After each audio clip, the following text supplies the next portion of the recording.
Olá, pessoal, sejam bem-vindos a mais uma aula do curso de Saneamento Básico e Recursos Hídricos. E hoje a gente vai falar um pouquinho, então, sobre quais as tecnologias de tratamento existentes que a gente pode empregar para o tratamento de esgoto. Como vocês sabem, né, sou a Luísa Castro, engenheira ambiental e sanitarista, e vou ministrar essa aula hoje para vocês. Bom, começando os níveis de tratamento, né? A gente consegue ver nessa imagem a coleta de amostras que a gente fez em cada uma das etapas do tratamento de efluente, e a gente vai falar um pouquinho, então, sobre cada uma dessas etapas e quais são as tecnologias que a gente pode empregar em cada uma delas. Começando, então, pelo tratamento preliminar, que é aquele tratamento que vai remover, né, os sólidos grosseiros, a gente tem aqui, né, as condições do efluente bruto, o aspecto do efluente bruto que a gente consegue visualizar nessa imagem. Depois a gente tem, né, passa pela etapa de tratamento secundário, que é aquele tratamento prioritariamente biológico, que a gente vai começar a fazer a separação das fases, né? Então a gente vê aqui, né, todo o clarificado desse efluente e a matéria orgânica aqui já mais no aspecto de lodo, que a gente vai precisar, então, empregar um tratamento para esse lodo, diferente de um tratamento para esse clarificado. E no final, a gente tem, então, a disposição final da fase líquida, né, ou até um tratamento terciário, tornando, né, o efluente bruto em um efluente tratado com um aspecto límpido que pode ser disposto no corpo receptor. Então, quais são todos os níveis de tratamento existentes para a fase líquida, né? Então, a gente vai falar sobre a fase líquida e depois sobre a fase sólida, quais são os tratamentos que a gente pode empregar. Então, começando pela fase líquida, a gente tem o tratamento preliminar, que, como eu disse, né, a remoção de sólidos em suspensão, grosseiros e areia. Aí a gente tem mecanismos de gradeamento, como a disposição de grades, peneiras, trituradores. O mecanismo de desarenação através de uma caixa de areia, que vai remover, então, a areia presente no efluente. E também nessa etapa preliminar é sempre importante ter um medidor de vazão, né? Que vai também orientar qual que é a vazão desse tratamento de chegada para poder orientar as outras etapas. Depois a gente tem o nível primário, que está relacionado com a remoção de sólidos em suspensão sedimentáveis e parte da matéria orgânica também, a DBO em suspensão. Isso vai ser realizado numa unidade que se chama sedimentador, né? Através do decantador primário, então as fossas sépticas. Depois a gente tem o nível secundário, então, que remove propriamente a matéria orgânica e eventualmente alguns nutrientes.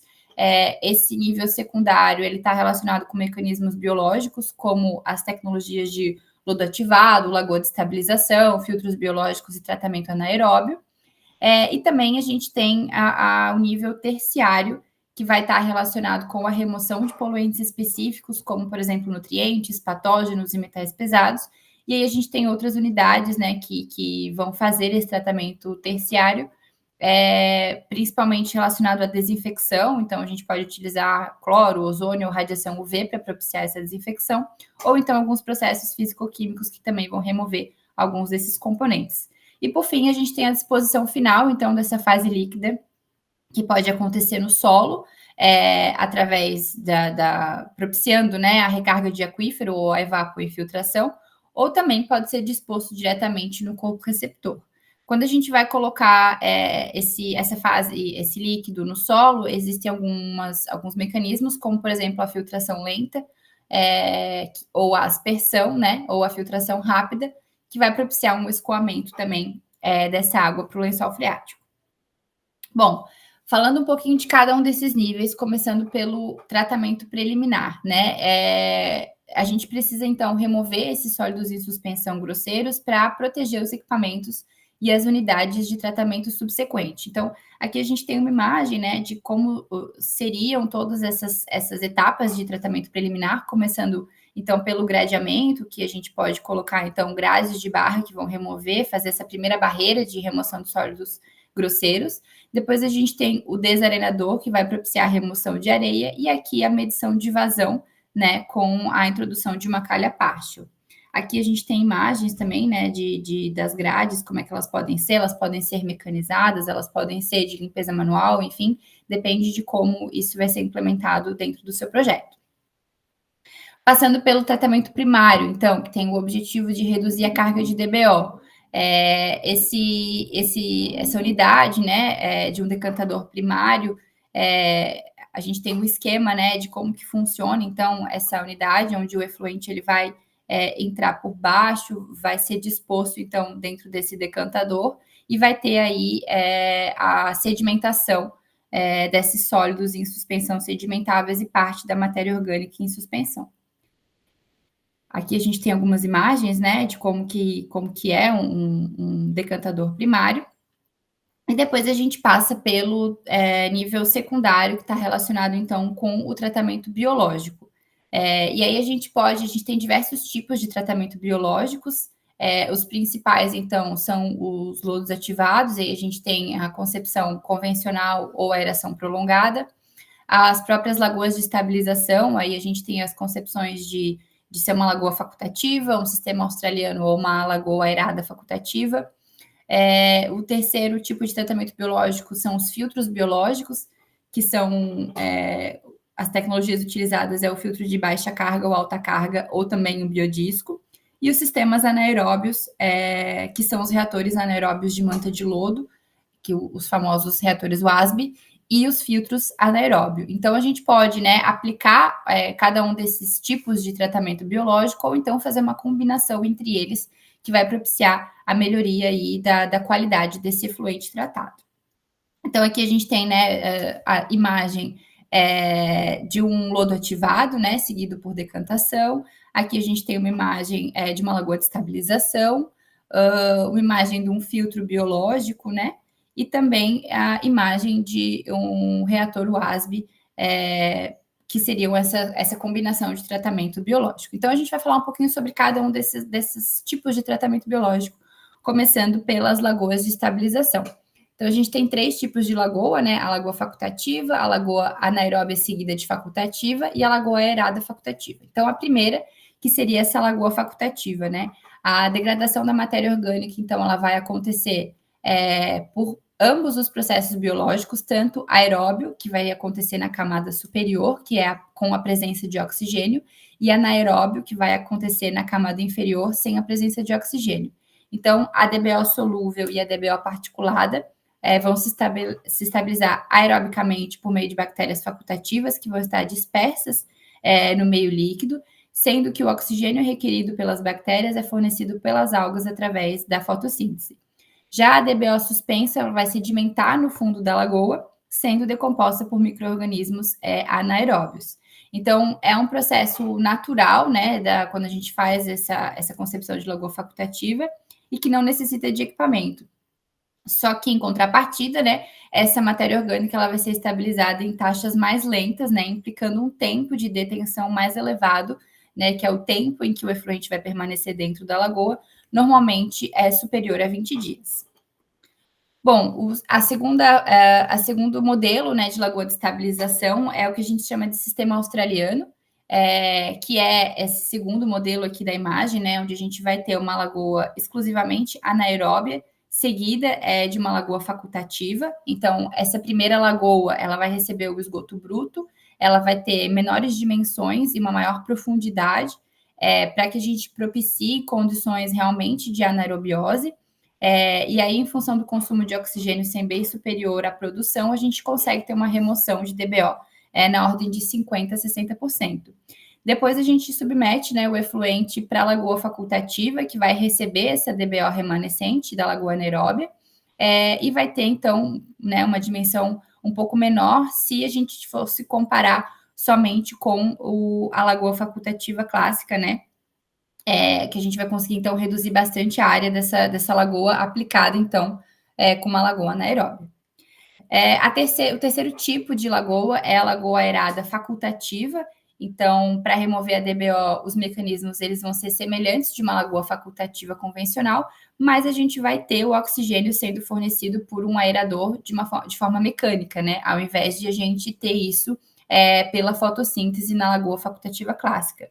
Então, a gente vai propiciar, né, uma maior penetração de oxigênio e aí, consequentemente, o tempo de detenção, que é o tempo que o efluente vai ficar dentro da lagoa, ele consegue ser menor, cerca aí de 5 a 10 dias, e também requer uma área menor de instalação, se comparada com a lagoa convencional. Porém, né, a gente tem essa introdução da mecanização, então a operação e manutenção desse tipo de tecnologia ela é um pouco mais complicada se comparada exclusivamente com as lagoas, os modelos anteriores de lagoa. Bom, depois a gente tem, né, um segundo tipo de tratamento biológico que está relacionado com os lodos ativados. Então, começando, né, pelo lodo ativado convencional, que a gente chama, né, essa primeira imagem aqui de fluxo contínuo. A gente tem, né, a presença, então, aqui do decantador primário, que vai remover um pouquinho da DBO. Depois a gente vai passar esse efluente para dentro de um reator, que vai ser, cujo o oxigênio ele vai ser fornecido também por meio mecanizado, e depois a gente vai submeter ele a uma nova decantação, onde o lodo desse decantador secundário ele retorna para o processo para poder fornecer micro-organismos aqui para o reator. Então, essa recirculação dos sólidos do fundo do decantador secundário, ela vai acontecer, então, através de um bombeamento, claro, para o reator aerado. O tempo de detenção hidráulica, então, ele é mais baixo, né, em torno de 6 a 8 horas, em que o efluente vai ficar aí nesse processo e vai permitir, então, um volume reduzido do tanque de aeração. Devido a essa recirculação, o tempo de permanência dos sólidos no sistema ele é superior ao do líquido, o que garante elevada eficiência do processo em função de o tempo ser suficiente para a biomassa metabolizar praticamente toda a matéria orgânica do esgoto. E o lodo excedente, então, ele vai ser retirado e deve ser tratado antes da disposição final. Ai, me desculpem. Bom, vamos lá, passar agora para o lodo ativado de aeração prolongada. A aeração prolongada, ela é semelhante, então, ao sistema anterior. A única diferença é que a biomassa ela vai permanecer um tempo ainda maior dentro do sistema, em torno de 18 a 30 dias. Então, a gente pode ter um reator com um volume um pouco maior, né? Então, a gente consegue fazer essa recirculação, porém, o tempo em que essa biomassa permanece no reator é muito maior, por isso que a gente fala que é uma aeração prolongada, né? Já o tempo do líquido, ele também vai ser maior, né? Então, em torno de 16 a 24 horas. E com isso a gente tem menos substratos, né? Menos DBO, na verdade, disponível para as bactérias, o que faz com que elas se utilizem da matéria orgânica do próprio material celular para sua manutenção, ocorrendo então a estabilização da biomassa no próprio tanque de aeração. Então, o lodo que sai desse processo, ele é muito mais estável, né? Porque ele já foi realmente praticamente degradado. O próximo sistema que a gente tem de tratamento biológico são os sistemas anaeróbios, né? E principalmente, então, o reator anaeróbio de manta de lodo de fluxo ascendente, que é o famoso WASB, o reator WASB, né? Então, a gente tem esse reator aqui nessa primeira imagem. Então, são sistemas, então, que vão empregar micro-organismos anaeróbios, ou seja, a ausência de oxigênio nesses tanques, né? Onde a biomassa, ela vai crescer dispersa no meio líquido, formando grânulos de diversas espécies microbianas, que servem de suporte para as outras bactérias. E aí a concentração de biomassa no reator ela é bastante elevada, né, sendo então um volume menor requerido para poder implementar esse sistema. Na parte superior do reator, a gente tem uma estrutura de acumulação de gás e de retorno da biomassa, mas apesar desse sistema, né, porque a gente vai transformar então essa degradação em gases, né, que precisam ser removidos do reator, mas esse sistema ele tem uma certa limitação de remoção de DBO, cerca de 70% de eficiência, por isso a gente precisa talvez pensar num pós-tratamento, né? E aí a característica interessante desse sistema é que o lodo também ele já sai mais estável, ou seja, eu tenho menos produção de lodo depois para poder tratar.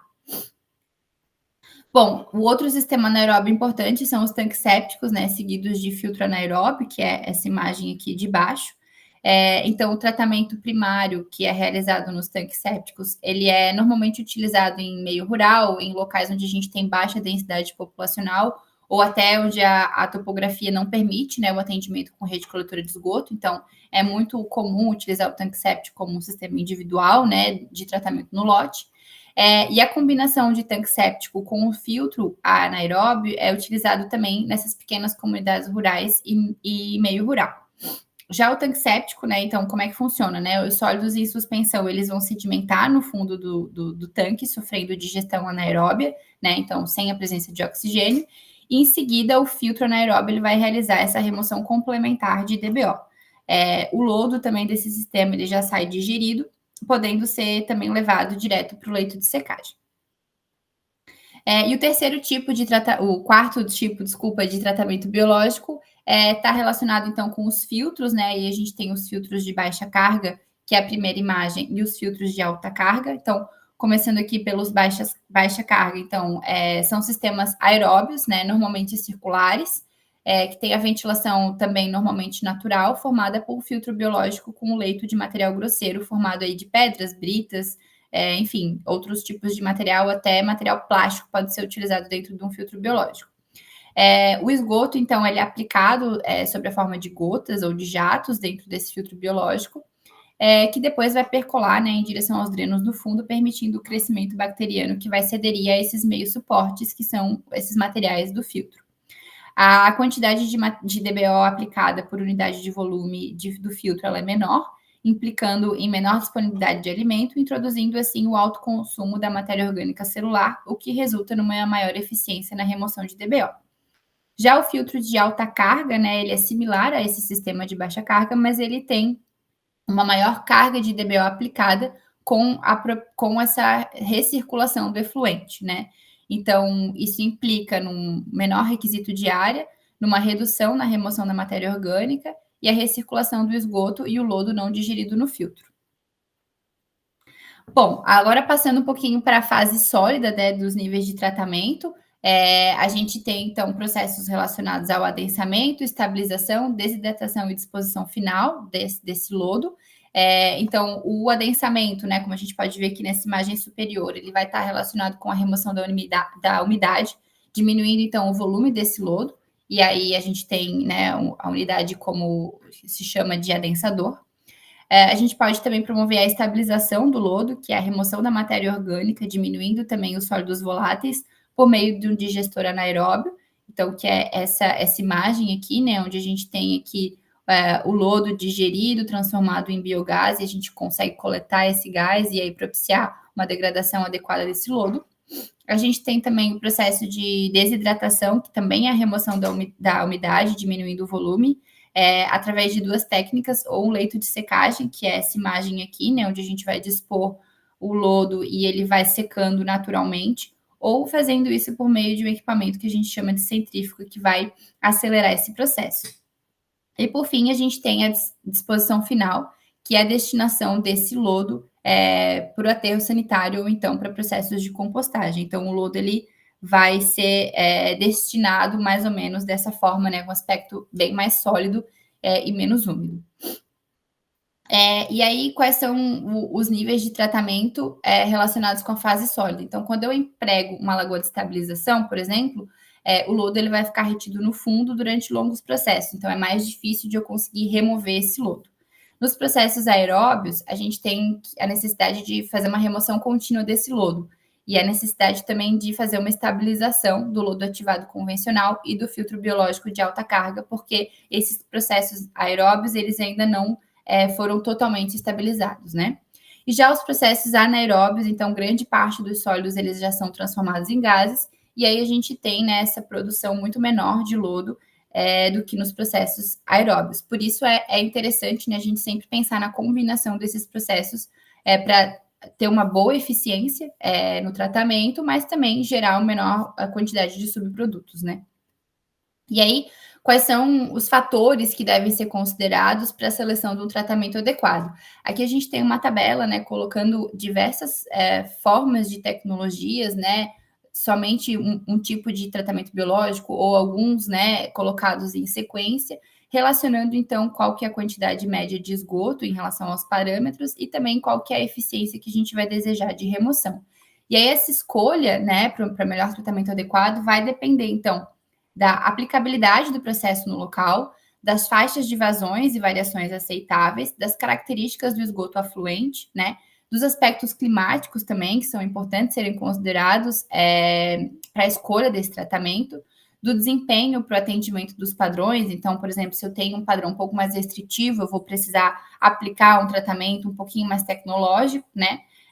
Desses subprodutos e do processamento do lodo. Então, como que ocorre na região, né? Se existe um mercado atrelado a esse tratamento e ao processamento do lodo, se existe algum tipo de restrição ambiental do local, quais são os requisitos de produto químico, de energia, de pessoal para poder fazer toda essa operação e manutenção, para ver se a gente pode aplicar uma tecnologia mais robusta, se eu tenho, né, pessoas que vão conseguir operar essa estação.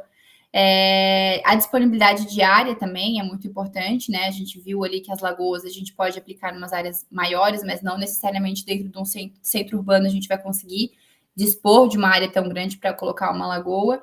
Talvez vai ter que utilizar uma tecnologia um pouquinho mais moderna, né? E, obviamente, a disponibilidade de recurso. Então, nesse sentido, eu agradeço a atenção de vocês, deixo aqui algumas referências da aula de hoje e a gente se vê numa próxima aula.